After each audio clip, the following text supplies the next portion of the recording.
Hello friends, আজকে বিকেলে আমি আর আমার বোন একটু বেরিয়েছিলাম সরস্বতী পুজোর কিছু বাজার করতে।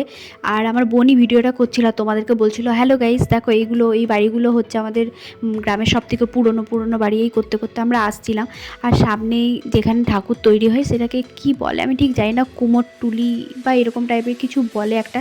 তোমরা যদি জেনে থাকো অবশ্যই কমেন্টে জানিও কি বলে।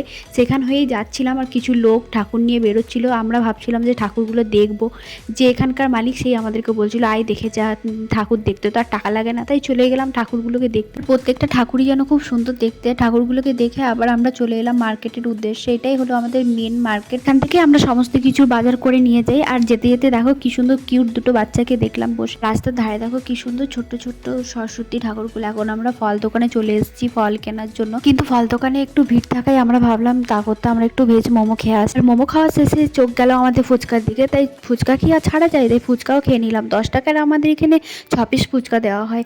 তোমাদের ক পিস দেওয়া হয় অবশ্যই জানিও। আর এক দোকানে ফল দেখে আরেক দোকানে ফল কিনে আমরা বাড়ি চলে এসেছি। আর এই ফলগুলো আমরা সরস্বতী পুজোর জন্য কিনেছি। কলা, আপেল, শরবতি আর কতগুলো কুল নিয়ে এসেছি। আর তার সাথে নিয়ে এসেছি আলপনা দেওয়ার জন্য খড়িমাটি আর দুটো দোয়াত।